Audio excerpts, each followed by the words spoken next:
दोस्तों नमस्कार, मेरा नाम रविकांत भारती है। भारत का नाम पूरे विश्व में गौरवान्वित करने वाले व्यक्ति का नाम सिहाब भाई है और ये मुसलमान कौम से हैं और यह एक ऐतिहासिक कार्य कर रहे हैं जो केरला से मक्का हज के लिए पैदल निकल पड़े हैं।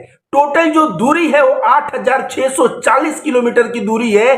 सुन के भी हम लोगों के होश उड़ जाते हैं और इस साहस को दाद देनी पड़ेगी कि कितना जबरदस्त इन्होंने साहस किया है कि ये 8,640 किलोमीटर की दूरी ये पहुंच रहे हैं पैदल और वहां जाके हज करेंगे।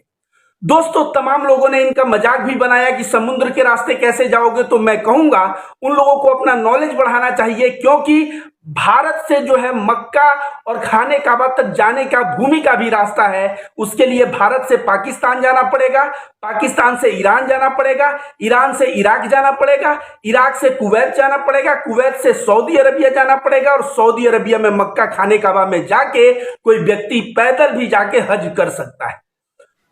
इनका यात्रा का यही जो है जर्नी का रूट है। यह केरला से निकले हैं, गुजरात होते हुए, राजस्थान होते हुए पाकिस्तान जाएंगे, पाकिस्तान से फिर ईरान, थोड़ा सा इराक टच करते हुए कुवैत और सऊदी अरबिया होते हुए मक्का खाने काबा पहुंचेंगे। दोस्तों इतनी बड़ी हिम्मत का कार्य के और इनके पीछे का त्याग देखिए।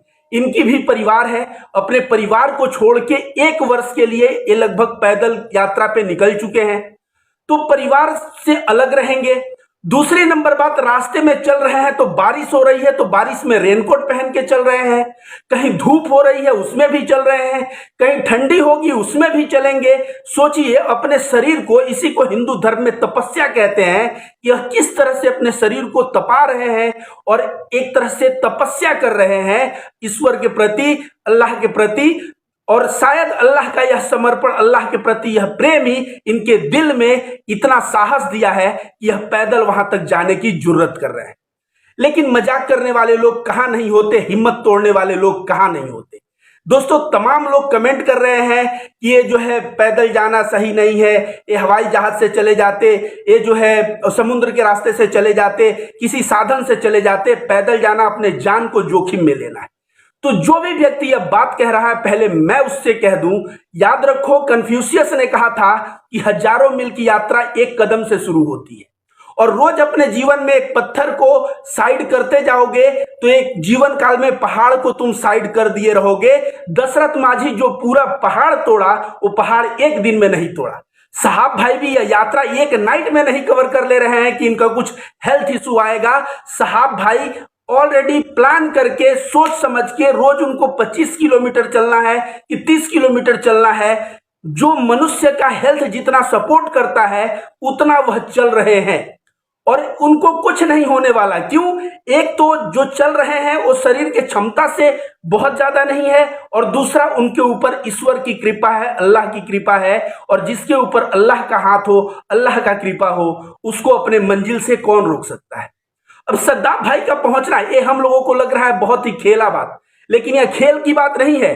अगर यह बंदा हज के टाइम पे वहां पहुंच जाए और ईश्वर करे कि पहुंच जाए, महादेव करे कि पहुंच जाए, अगर वहां पहुंच जाएंगे तो समझिए इन्होंने किस तरह से टाइम मैनेजमेंट किया, किस तरह से दूरी मैनेजमेंट किया, किस तरह से छोटे छोटे कदम लेके बड़े लक्ष्य को हासिल किया। और यह चीज जो है ना, इनसे सीखने की रह जाएगी। वैसे इनके यात्रा में हिंदू और मुसलमान दोनों भारी मात्रा में आ रहे हैं और इनका स्वागत कर रहे हैं।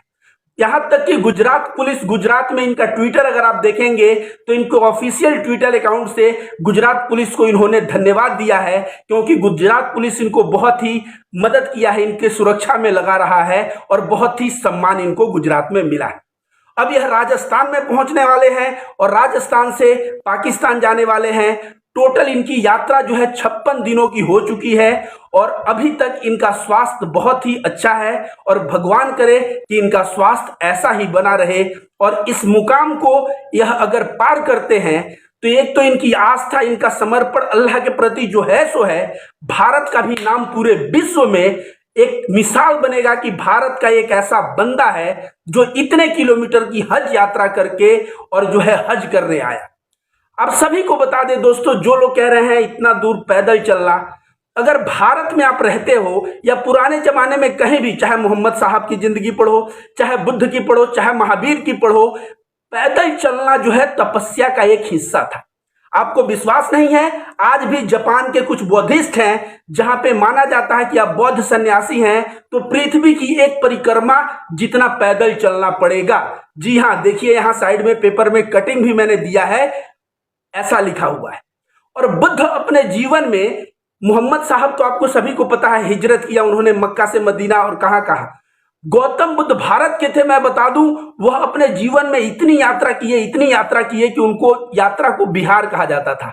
बिहार कर रहे हैं बुद्ध, और इतनी यात्रा की है कि एक भारत में राज्य का नाम ही बिहार पड़ गया। बिहार का मतलब होता है चलना, पैदल यात्रा करना, बिहार करना। नौका विहार होता है, नौका पे घूमना, तो घूमना, इतना उन्होंने घूमा। सोचिए, वो श्रावस्ती जाते तो पैदल जाते, वह सारनाथ आए तो पैदल आए, वो गया आए तो पैदल आए, और वे हमेशा केवल बारिश में 3 महीने वे पड़ाव डालते थे, नहीं तो थ्रू आउट घूमते रहते थे, विहार करते रहते थे। तो बौद्ध धर्म में भी पद यात्रा का बड़ा ही महत्व है। जैन धर्म की बात करें तो महावीर कहा जाता है अपने जीवन के 12 साल 6 महीने उन्होंने पैदल चलते रहे, ध्यान साधना करते हुए पैदल चलते रहे। 12.5 साल, सोचिए 12.5 साल में। अब मैंने इस बंदे का देखा तो मुझे कहीं ना कहीं याद आया कि भाई बारिश में भी चलेगा, गर्मी में भी चलेगा, इस शरीर को एक तरह से तपस्या ही तो कर रहा है। आप सोचिए, महावीर पैदल चलते थे। कभी कभी ऐसा भी हुआ है कि 3 दिन पे 1 दिन भोजन मिला है, कभी 13 दिन पे 1 दिन भोजन मिला है, और महावीर जो है काफी पतले हो गए थे अपने तपस्या के दौरान। तो आप समझिए कि भारत में महावीर भी पैदल चले।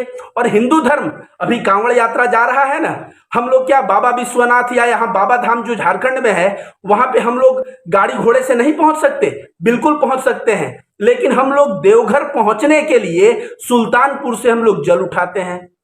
और सोचिए, यहाँ पे प्रयागराज से जल उठाते हैं काशी विश्वनाथ जाने के लिए। 120-30 किलोमीटर की दूरी पैदल क्यों जाते हैं? सिर्फ इसलिए जाते हैं क्योंकि हमारे दिल में भगवान शंकर और महादेव के लिए जो समर्पण है, उस समर्पण को दिखाने के लिए, अपने भक्ति को दिखाने के लिए, और अपने दिल से लोग पैदल जाते हैं। तो कांवड़ यात्रा में भी पैदल का बहुत ही महत्व है।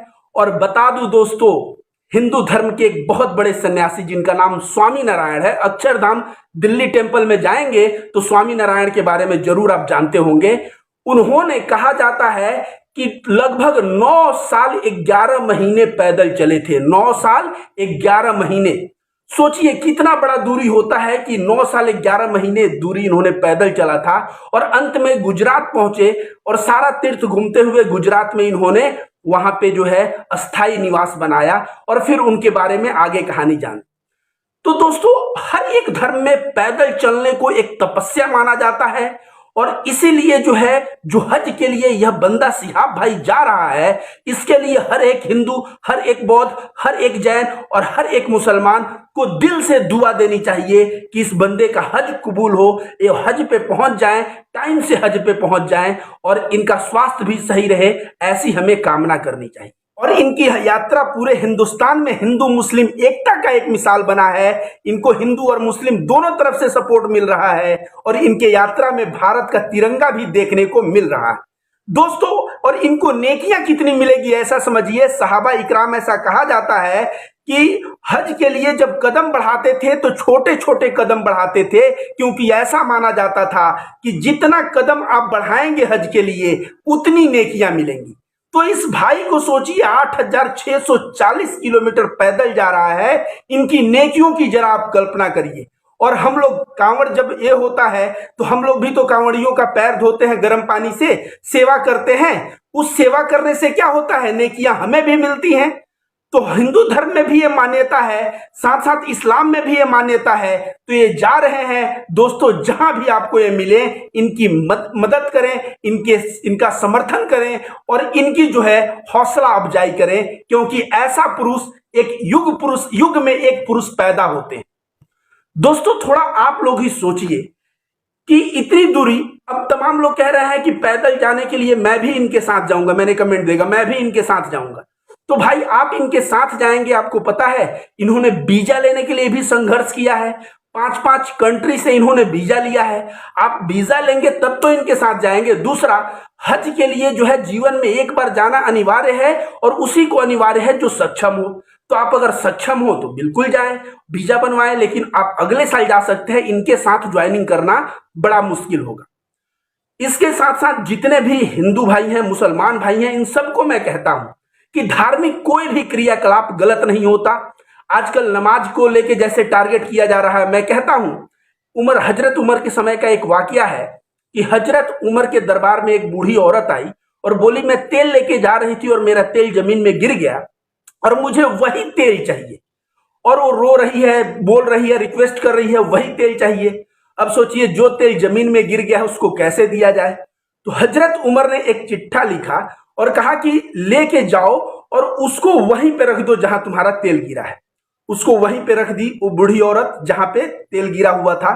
और कहा जाता है थोड़े देर में तेल ऊपर आ गया और बूढ़ी औरत को तेल अपना मिल गया। तो उस चिट्ठे में क्या लिखा था पता है? उस चिट्ठे में लिखा था कि इस जमीन के अंदर मैं एक ऐसे आदमी को गाड़ दूंगा जो नमाज नहीं पढ़ता। मतलब समझिए, नमाज पढ़ने से व्यक्ति जो है रहमत वाला, रहम दिल वाला, बढ़िया अच्छा व्यक्ति होता है। तो हर एक प्रोसेस हम लोग ध्यान करते हैं, वो भी दिल में रहम देता है। तो हर एक प्रोसेस जो है रहम के लिए है, करुणा के लिए है, प्रेम के लिए है। धर्म कोई भी हो, क्या फर्क पड़ता है? हम हिंदू हैं, कोई मुसलमान है, कोई सिख है, कोई ईसाई है। अगर भूखे को रोटी कोई खिला रहा है तो मतलब सेवा से होनी चाहिए, मतलब प्रेम से होनी चाहिए। और सारा का सारा धर्म जो है यही सिखाता है। तो एक दूसरे के धर्मों को मजाक उड़ाने के बजाय हम लोग सम्मान दिखाएं। और जो जा रहे हैं भाई केरला से मक्का तक, मैं देख रहा हूं इनको हिंदू मुस्लिम, यहां तक कि गुजरात पुलिस का भी समर्थन मिला, जिस तरह से ये धन्यवाद दे रहे हैं। मतलब कहीं ना कहीं पूरे विश्व में हिंदू मुस्लिम एकता का जो संदेश एक मुस्लिम भाई जिसका नाम सिहाब है उसके वजह से फैल रहा है। इसके लिए मैं सिहाब भाई को भी धन्यवाद देता हूं और मैं ईश्वर से कामना करता हूं, महादेव से कामना करता हूं कि आपकी हज यात्रा जो है समय से आप पहुंचे और आप अपना हज यात्रा कंप्लीट करें। धन्यवाद दोस्तों।